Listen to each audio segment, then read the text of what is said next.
Welcome back to the channel. This is Roberto Full Curl Precision again. So for tonight's topic, we're going to be talking about matching your bullet type and your bullet construction to your game. And this is more of a across the board type thing as opposed to just per case. But I'm going to talk about some of the rifles I've had, some of the experiences I've had, and also I've had the chance to have conversations with hunting guides from all over the world on this, mostly here in the U.S., but also lots in Canada. I've had the chance to meet some from Africa, from even Australia and New Zealand. Uh, so we're gonna get into this. It's gonna be very simple. But are you using the right bullet? And let's be honest here. Some people think they are, but maybe you're not. So here I'm going to turn the camera around. I'm going to show you some of the selections, the ones that I've tried, and I'm going to let you know some of the results I've had because I spend more time hunting whitetail than I do anything else. So let's get into it. Okay, so currently, out of my 270, and you can see the barrel right there, this is my cartridge that I'm currently using, or I should say my loading. And ignore the writing. I reloaded this anyway. This has 54 grains of H4350, shooting a 150 grain AccuBond long range. This worked really well this year on whitetails, but I also used that bullet to take my first elk. But I will say this, it didn't create the wound channel as heavy into those whitetails as I was initially thinking it would. But I guess that shouldn't surprise me. That's a bonded bullet. It's a heavier construction bullet. It's designed more for heavier game. Did it do the job on whitetail? Yes. Did it drop some? Yes. Am I going to stop using that for whitetail? No. But at the same time, are there other loads that I think I can develop that would be better for whitetail? Absolutely. One of them is right here. This is a 140 grain Sierra Game Changer.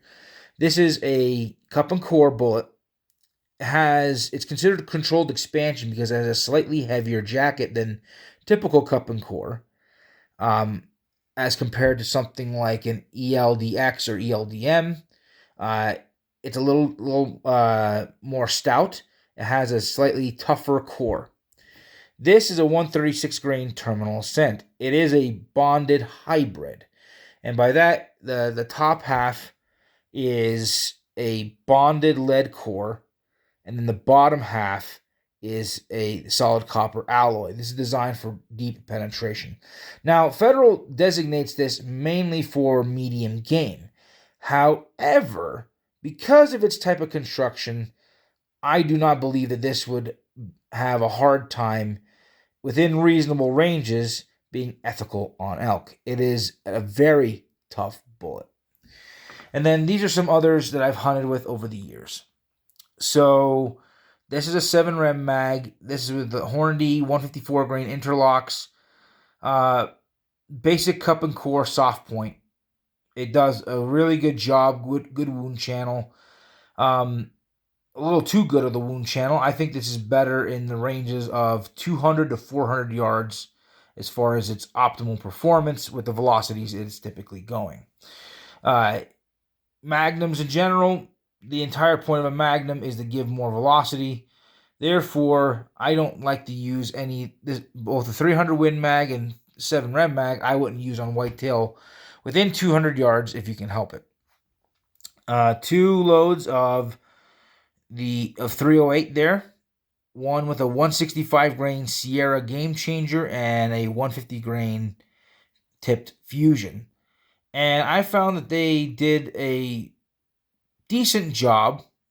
I'm not too big of a fan of either one.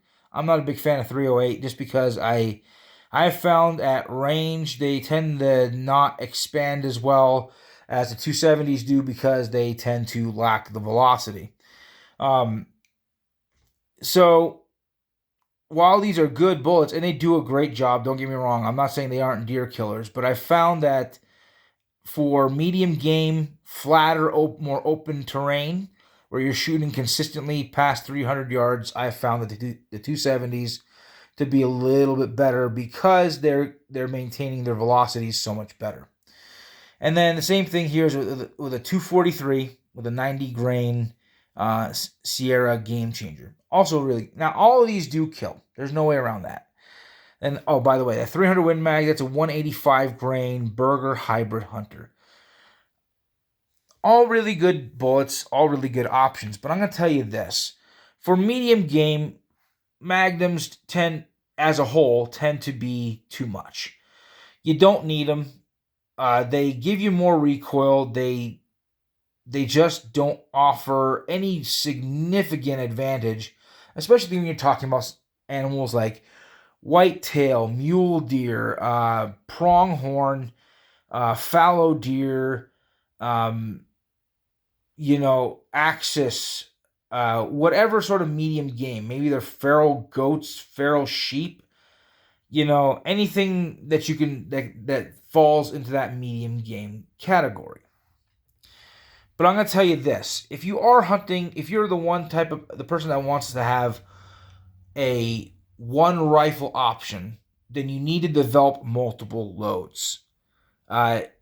Here's my recommendation when it comes to hunting with and we're going to use the 7 Rem mag, just because while this previous season I did hunt with a 270, the season prior I hunted with a 7 Rem mag, and I actually ended up using the 150 grain Federal Fusions because the rifle shot them the best. And I took deer anywhere from 75 yards out to 350 yards. And so here's my observation, having hunted with 7 Rem mag numerous times and having been successful with it. The optimal weight range for medium game is going to be from 140 grain up to 160.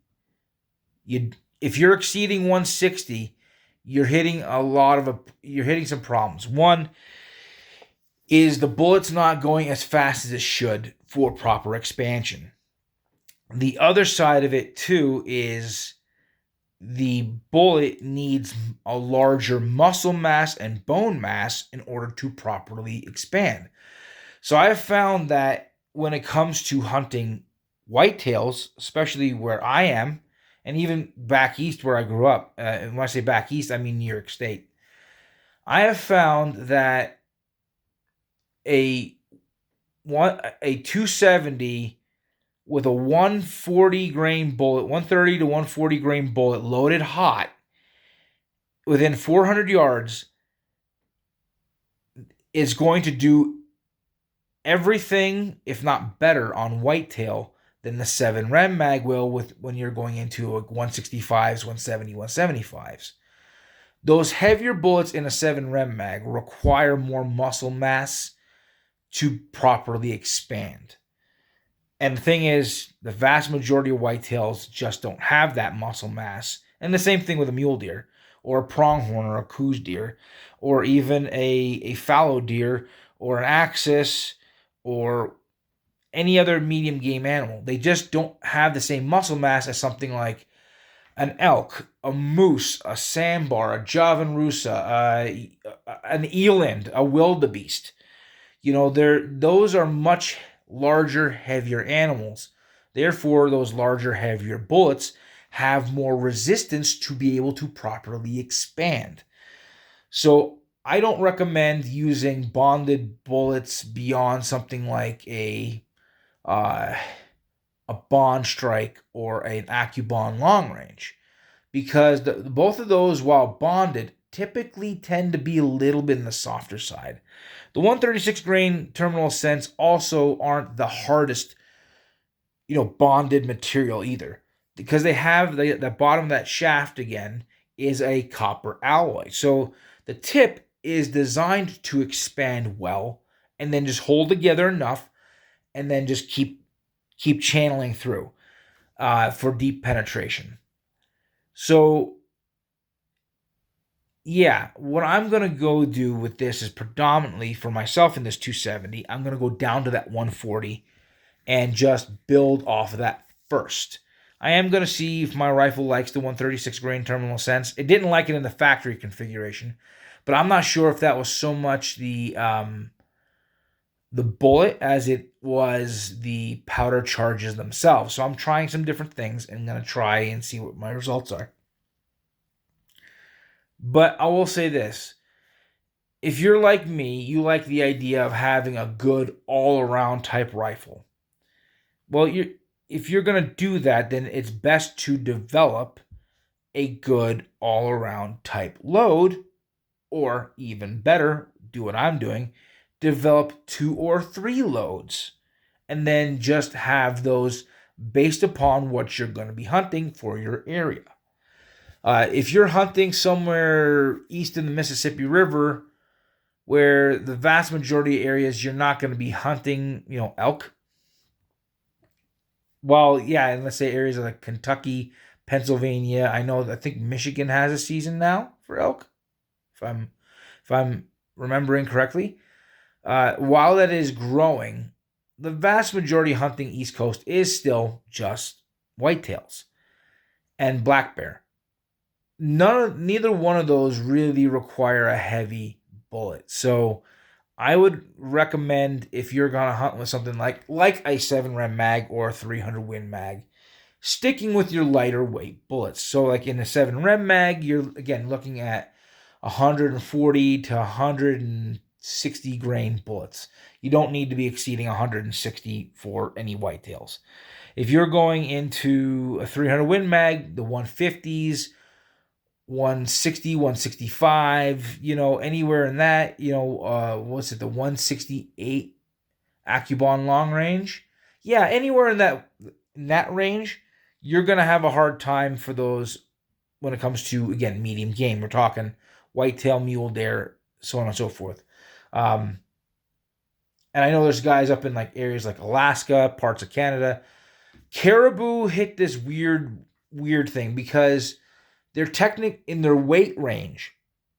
I think a large caribou, I can't remember if they're called I think they're bulls, is maybe 300, 325.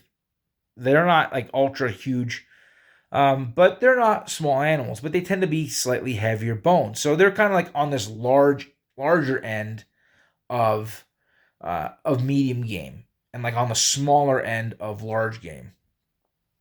But if you're going to try to do something, the idea is to be as ethical on the game as possible.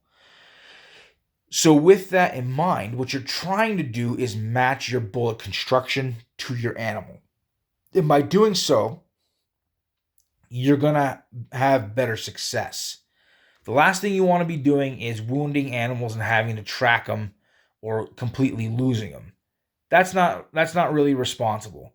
Responsible hunters and shooters know that you're supposed to put your personal preferences aside in your bullet selection and pick something that's going to put that animal down the best.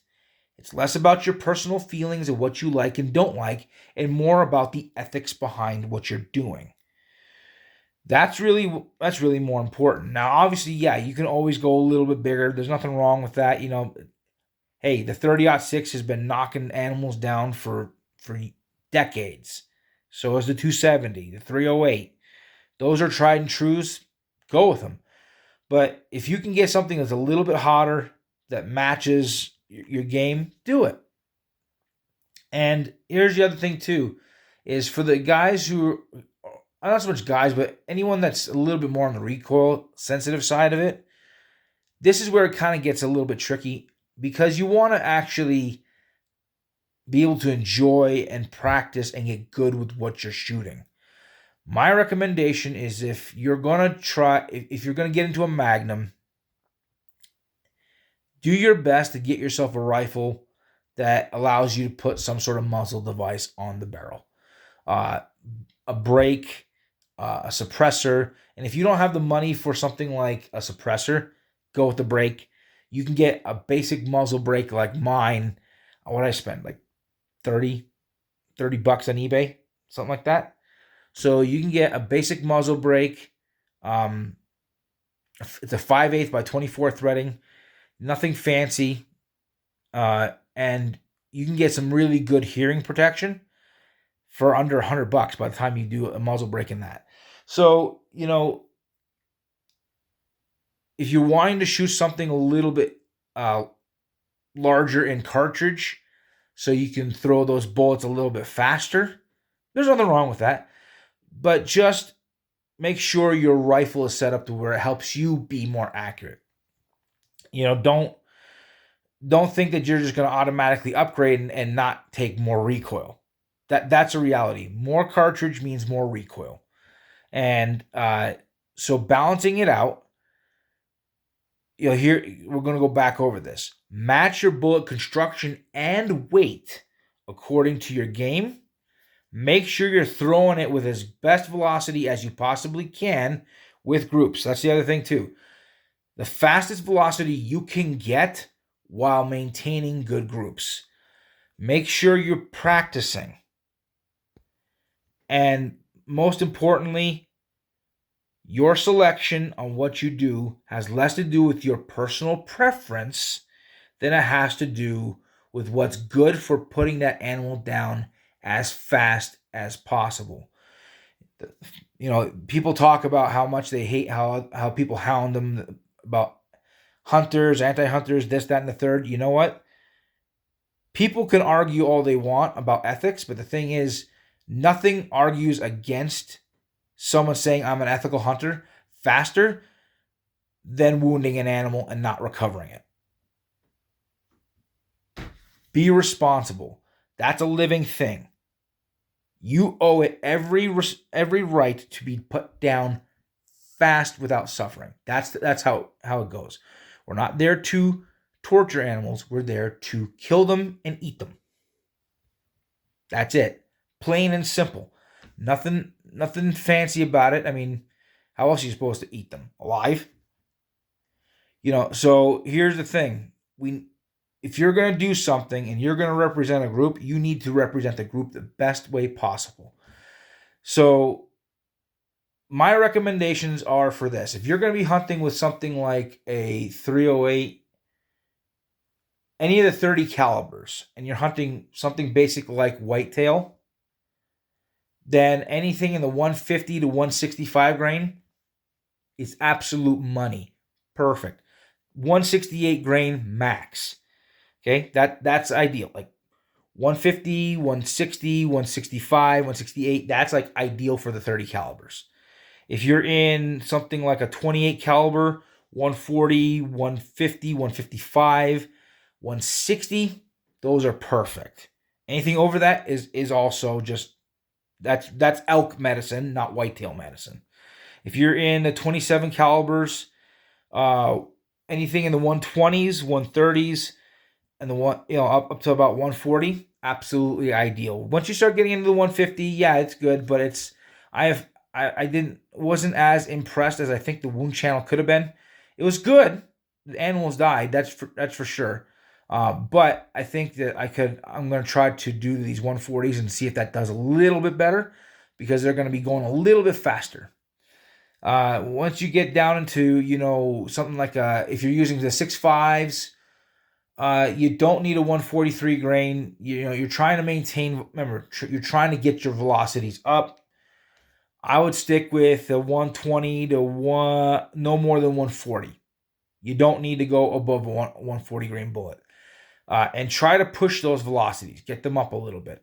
25 calibers, 25-06 and the 257 Roberts and the 257 Weatherby, 80, 90, 100, 110 grain. Just, that's great.